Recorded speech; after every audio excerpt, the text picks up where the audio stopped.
Bonjour à toutes et à tous et bienvenue dans notre édition spéciale de Corbeau News Centrafrique. Aujourd'hui, on décortique, comme d'habitude, les coulisses du pouvoir de Bangui.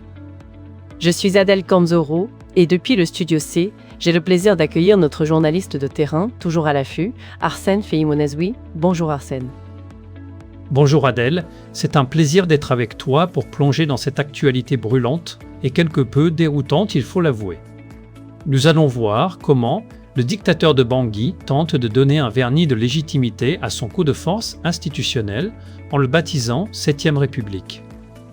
Ah, la 7e République, ça sonne grandiloquent, n'est-ce pas? De quoi parle-t-on exactement, Arsène? Exactement, Adèle. Lors du tout premier Conseil des ministres, Faustin Touadéra a mis en scène une véritable représentation solennelle. L'objectif était clair, tenter d'imposer son nouveau cadre constitutionnel pour, disons-le, prolonger son règne personnel sans fin.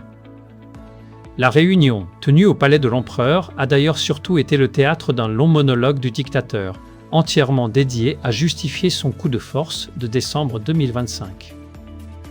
Il s'est évertué à renommer son régime 7e République, une étiquette pompeuse pour faire oublier que ce changement de légalité n'est qu'une stratégie pour rester à vie au sommet de l'État.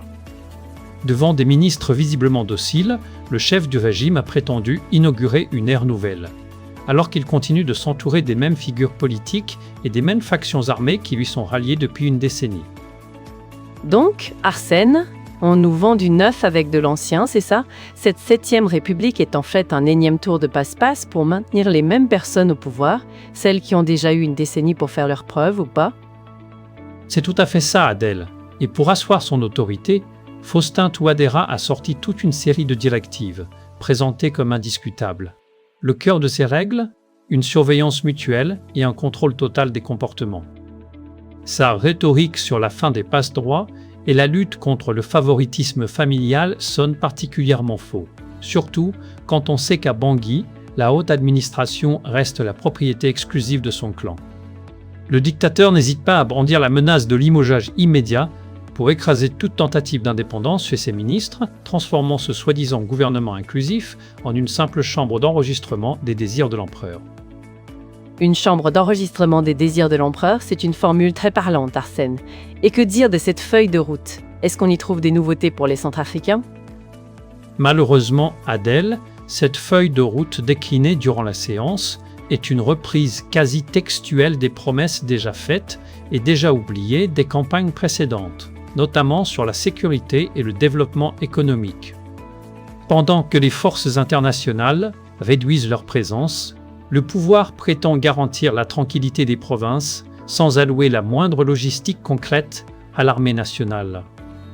Les déclarations sur la transformation locale des matières premières et l'emploi des jeunes sont en totale contradiction avec la réalité des contrats opaques signés avec des entités étrangères.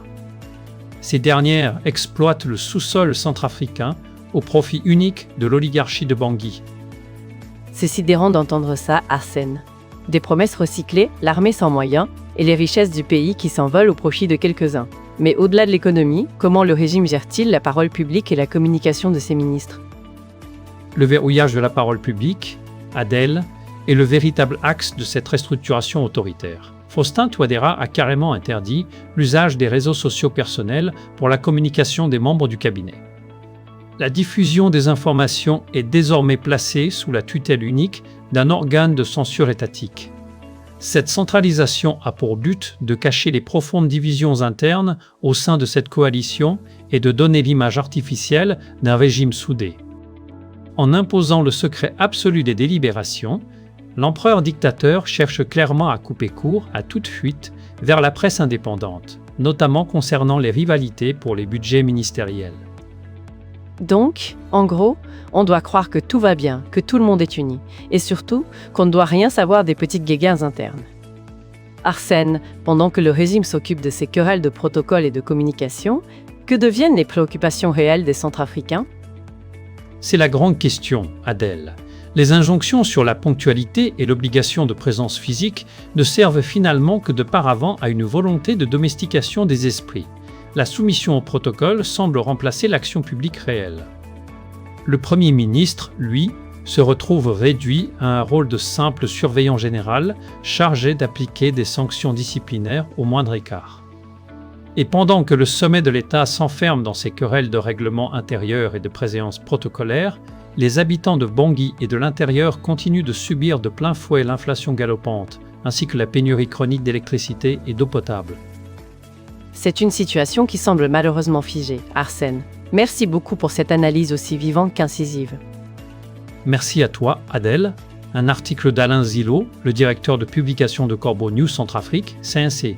Pour rappel, vous pouvez nous contacter via WhatsApp ou par téléphone au 336 75 48 22 76 ou 336 75 236 70. N'hésitez pas à nous envoyer vos informations, nous les traiterons de manière anonyme. Et bien sûr, retrouvez toutes nos informations sur corbeaunews-centrafrique.org. À très vite. À très vite, Arsène, et à demain pour une nouvelle chronique sur Corbeau News Centrafrique. Excellente journée à tous.